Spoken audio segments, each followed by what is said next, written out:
د امریکا او میکسیکو په سرحد کې زرګونه کډوال امریکا ته د ننوتلو شیبې شمیري.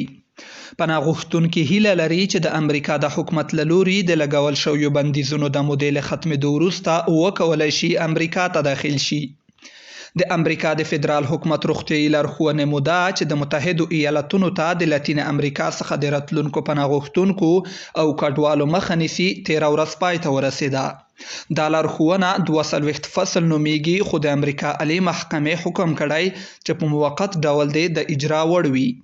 دا لارښوونه د کرونا وایروس د خپرېدو د مخنیوي لپاره خپره شوې چې په اساس یې ایالتي مقامات دا صلاحیت لري هغه پناه کډوال چې په ناقانونه ډول متحدو ایالتونو ته داخليږي بیرته میکسیکو ته واستوي.